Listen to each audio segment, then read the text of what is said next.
Hello mga idol! Bago tayo magpatuloy sa kwento ni Yuseong ay mag-shoutout muna tayo. Shoutout po sa iyo Idol Kurt Dial Magtatayaw, shoutout po sa iyo Idol Manuel Alfaro, shoutout po sa iyo Idol Anjo Sarmiento, shoutout po sa iyo Idol Jepoy Avila, shoutout po sa iyo Idol Brian Jake Rosano, shoutout po sa iyo Idol Jason Marco, shoutout po sa iyo Idol Alex Caramba, at shoutout po sa iyo Idol Ruben Mantalaba. Maraming salamat sa patuloy na pagsuporta mga idol.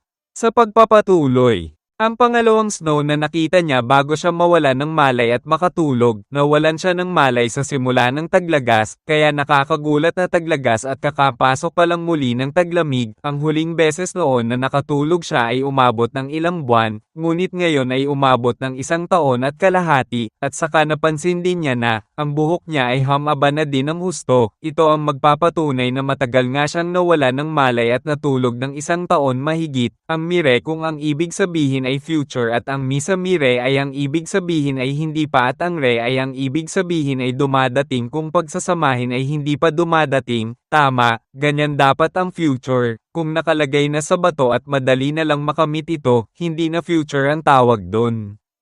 Nakangiti na tinanong ni Yuseong si Soso kung maayos ba ang kalagayan ng kanyang ama sa nagdaan na taon, at saka si Jujo kumusta si Jujo at ang iba pa nilang kaibigan, si Giho naman kung okay na ba ang kamay nito, at saka pati na rin pala si Merem Highlord at ang si Chancellor Bongnam kumusta na ang mga ito. Pati na rin si Master Honjin kung ligtas lang ba ito pagkatapos ng mga nangyari, at saka din ang mga tao sa Jeongju marami bang nasaktan sa mga ito at pati na rin sa monghe kung nahuli ba ito. Siguro naman hindi ulit naghahasik ng masamang gawain ulit ang bastardong monghe na iyon, samantalang makikita natin ang malaking pagkadismaya ni Soso sa napakaraming mga tanong ni Yuseong, kaya agara na tinanong ni Soso si Yuseong na hindi man lang ba ni Yuseong tatanungin kung kumusta siya kung okay lang ba siya sa mga nagdaan na taon habang natutulog si Yuseong. Nagulat naman ang ating bida sa mga sinabi ni Soso, mangiyak-ngiyak na sinabi ni Soso na mahigit 1 taon at 3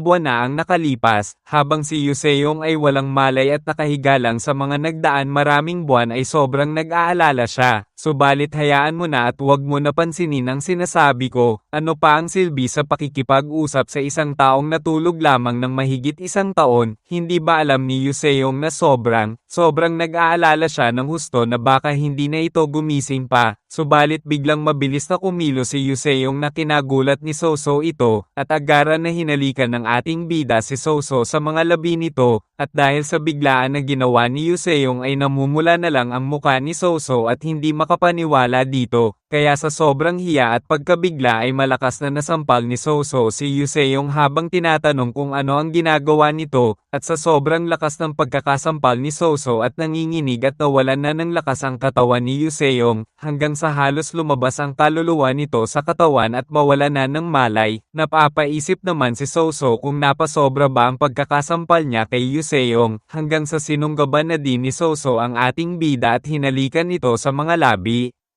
At habang hinahalikan ni Soso si Yuseong ay hindi na lang din makapaniwala si Yuseong, hanggang sa ninamnam na din ng ating bida ang mga halik. Sa isip-isip ni Yuseong habang patuloy ang kanilang paghahalikan ay napakalambot ng mga labi ni Soso. Mainit ito at masarap, hindi niya maintindihan ang pakiramdam niya ngayon, ngunit ang nararamdaman niya ngayon ay halos maiiyak na siya sa kagalakan na nararamdaman niya. Ganito pala ang pakiramdam ng taong umiibig. Kung nasa matinong pag-iisip pa ba siya ngayon, habang nakapatong pa si Soso kay Yuseong ay sinabi ng ating bida na tutuperin niya ang pinanggako niya kay Soso. Kung ito ay para sa 1 buhay o 10,000 buhay pa na meron siya, nais niyang lakbayin ang buhay na meron siya kasama si Soso. Nakangiti naman na sinabi ni Soso na sumasang-ayon siya dito. Gusto niyang makasama si Yuseong kung para sa 1 buhay na meron siya o kahit nasa 10,000 buhay pa. Nagpatuloy ang dalawa namin ang pag-ibig ng kanilang buhay. Subalit biglang dumating si Bongdeala at nasaksihan ang ginagawa ng dalawa. Napalingon naman sila Yuseong at Soso nang biglang may nagsalita, kaya agara na nagpulasan ng dalawa sa hiya nang makita si Bongdeala.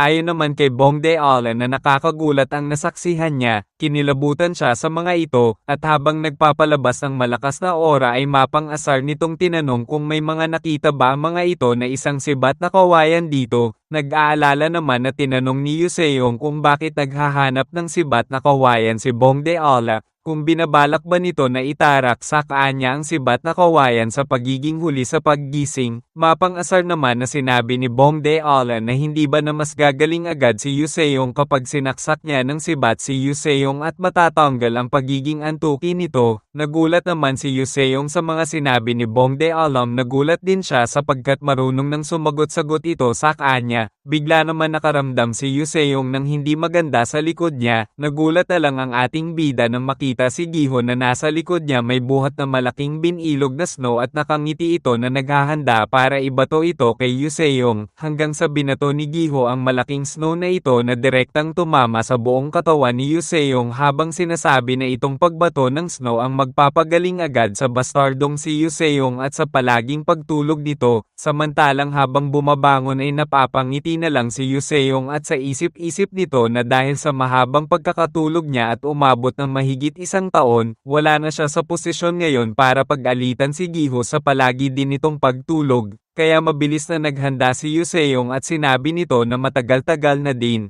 Ngunit ang mga ito ba ay mga sinapian ng mga multo at namatay sapagkat hindi na mga ito kayang makipaglaban sa kanya ng pakikipagbatuhan ng snow, subalit agara na tinamaan si Yuseong sa ulo ng isang pagbato ng snow. At ang taon bumato nito ay si Demonggi habang masaya itong sinasabihan si Yuseong na masaya siyang sa wakas ay gising na si Yuseong, subalit habang nakatingin sa kanyang mga kaibigan ay napapaisip na lang siya na hindi 30 taon. Ngunit ang mga nilakas ng mga kaibigan niya sa mga nagdaan na mahigit isang taon ay malaki, sa ngayon ay hindi na niya nakikita ang level ng mga ito, isang taon mahigit lang ngunit malaki ang tinaas at nilakas ng mga ito. Ang pangalawang unang snow talaga ay siguradong napakatagal sa laki ng nilakas ng mga ito, sapat na ang haba para magbago ang unang digit ng kanilang mga edad mula 1 hanggang 2. Ang dating 19 na ay naging 20 years old, sapat na ang haba ng pagkakatulog niya para lumagpas sa 10 o higit pa ang agwat sa pagitan ng level nila at sakin. Ang lahat ng mga kaibigan niya ay paniguradong nagsanay ng husto habang siya ay nakahiga at walang malay, at ang isipin na ang level ni Demonggi at Saka niya ay lalayo ng husto at malalagpasan siya ng sobra-sobra ay lubos na nakakagulat. Hindi pa nga nakakabalik ang buong lakas niya simula nang gumising siya ngayon, ngunit ang laki ng inunlad ng mga kaibigan niya ay nagbibigay sa kanya ng panibagong lakas at gagawin niya ang lahat para makahabol sa mga ito. Kaya malakas na sinabi ni Yuseong na magkakaroon sila ng labanan sa pagbato ng snow, 1 labang sa 4, siya mag-isa laban sa mga ito, hanggang sa nagpatuloy na ang mga ito sa paglalaro ng snow. Sa isip-isip ng ating bida na kung alam mo ba ang kasabihang iyon, patungkol sa pakiramdam na busog ka kahit hindi man lang kumakain, sa tingin niya ay sa wakas ay naiintindihan na niya ang pakiramdam na iyon ngayon, ang kagalakan na nararamdaman niya ngayon habang kasama ang mga kaibigan niya, nararamdaman niya ang pagpapahalaga na pinaparamdam ng bawat isa sa isa't isa, kahit na sa kaligayahan o kalungkutan man, basta kasama nila ang isa't isa ay ang lahat ay magiging maayos. Ang makita ang mga ito na masaya ay ang lahat ng mga hindi magandang nangyari sa mga nakaraan ay naglaho lang ng walang bakas. Matagal-tagal na din maramdaman nila ang ganitong pakiramdam. Sa ngayon habang nagpapalitan ng pagbato ng snow sa isa't hindi nila alam kung maiiyak ba sila o tumatawa habang nakatingin sa isa't isa, na para bang ngayon na lang ulit sila nagkita-kita. Samantalang sa kabilang banda naman sa training hall, makikita natin si Master Honjin kasama si Hongyi at Wiyong. Sinabi ni Master Honjin kay Hongyi na isang pasaway na bata talaga ito. Gaano ba karaming beses niyang dapat sabihin ito dito, huwag nito kunin ang isang bagay na hindi naman nakalaan para dito. Ngunit naiinis naman na sinabi ni Hongyi na kailangan niya gawin ang bagay na ito. Napapatahimik na lang si Wiyong habang nakikita ang tensyon na nangyayari. Ayon naman kay Master Honjin na ang hindi inaasahang bagay na natanggap ni Yu Seong base sa kapalaran nito ay nakalaan para kay Yu Seong hindi para kay si Hongyi kaya ngayon ay dapat tanggalin na ni si Hongyi ang obsesyon nito sa kakayahan na meron si Yu Seong at magsanay sa sarili nitong kakayahan, subalit malakas na sinigaw ni si Hongyi na gusto niyang mapagtagumpayan ang kakayahan na meron si Yu Seong, paano kung hindi na gising pa si Yu Seong? Samantalang napapabuntong hininga na lang si Master Honjin habang sinasabi na para sa kanyang mga mata, hindi pa sapat ang maturity ni si Hongyi para mapanghawakan ang ganoong kabigat na kapalaran na meron si Yu Seong. Subalit biglang sumulpot at ang ating bida at nakangiti nitong sinabi na kung sino naman ang sinasabi ni si Hongyi na hindi nagigising pa, nakangiti naman na napatingin si Master Honjin sa ating bida at natutuwa ito sa wakas ay gising na ang bastardong bata na ito, samantalang mangiyak-ngiyak si Wiyong nang marinig ulit ang boses ng ating bida. Habang si Hongyi ay napabaligwas nang marinig niya ang boses na ito sapagkat kilalang kilala niya ito, kaya naman nakangiti na tinanong ni Yu Seong ang mga ito na kung kumusta na ang mga ito, agara naman napatayo si Hongyi nang makita ang kanyang iniidolo at natutuwa ang mga ito na sa wakas ay gising na si Yu Seong. Mapang-asar naman na sinabi ni Master Honjin na kung sa wakas ay gising na talaga si Yu Seong ay bakit hindi nito bigyan ng isang matinding parusa si Hongyi. Nagtataka naman na napapatanong si Yu Seong kay Master Honjin na kung bakit niya bibigyan ng isang parusa si Hongyi, kung may ginawa ba itong isang matinding kamalian. Ayon naman kay Master Honjin na si Hongyi ay isa siya sa may mga pinakamahusay na talento na walang kakulangan sa kasanayan, karakter, pagsisikap, hilig, o talento, ngunit mayroon siyang isang hindi na kaya pang paggalingin na problema na hindi na maayos pa. Tinanong naman ni Yu Seong kung anong problema iyon, nakangiti naman na sinabi ni Master Honjin na ang problema na ito ay walang iba kundi si Yu Seong, samantalang naguguluhan naman ang ating bida habang napapatanong na kung paanong siya ang problema ni si Hongyi.